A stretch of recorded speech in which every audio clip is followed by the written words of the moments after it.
Bonjour, moi c'est Samuel, je suis tourneur conventionnel et numérique dans l'entreprise Réel à Nantes. Jérôme Brosseau, je suis fraiseur commande numérique chez Réel. Gilles Legal, je suis fraiseur sur commande numérique chez Réel Nantes. Notre rôle ici, c'est d'usiner des pièces taille et masse dans le milieu du nucléaire.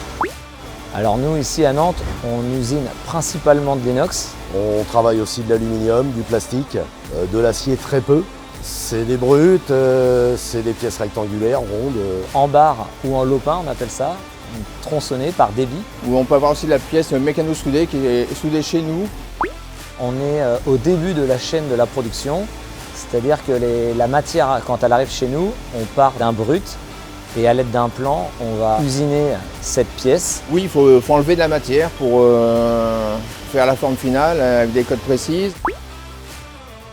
Alors on a les tours, tours traditionnels ou commande numérique. L'avantage d'un tour, c'est que c'est la pièce qui tourne et non pas l'outil. Nous avons les fraiseuses qui, elles, ont l'outil qui tourne, mais pas la pièce. C'est deux métiers différents, mais qui restent quand même hyper complémentaires l'un et l'autre.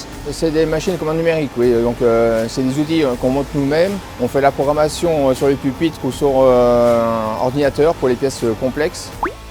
Pour le début, c'est la lecture de plan, déjà pour commencer, voir ce qu'on doit réaliser et comment on va le réaliser. Vérifier que la matière que nous emmène correspond et est capable de faire la pièce finie.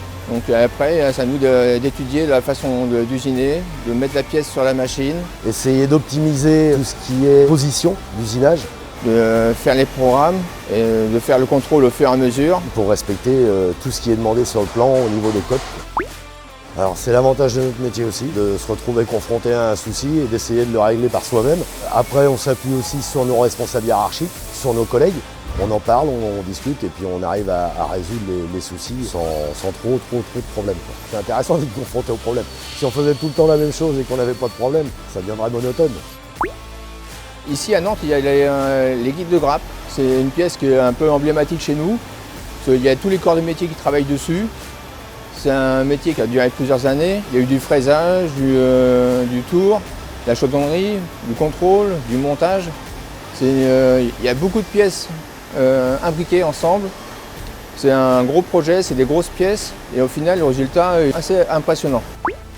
Ce qui est bien ici, c'est de pouvoir tout faire en fait. La programmation, le réglage, on va jusqu'au contrôle, on peut même suivre dans les autres ateliers ce que deviennent nos pièces. C'est d'être autonome déjà, d'être autonome et puis de jamais travailler la même pièce. Se rendre compte qu'on part d'un brut, d'un lopin et de terminer sur des pièces complexes, usinées, très précises.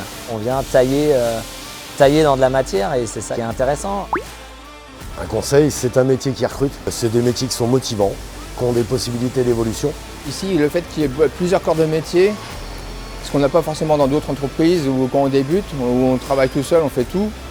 Là, on apprend à regarder ce que font les autres et à faire en sorte que ce que nous on fait puisse être utile pour les autres aussi. C'est des métiers qui évoluent constamment. Ouais, c'est des métiers qui sont motivants parce qu'on ne fait jamais la même chose.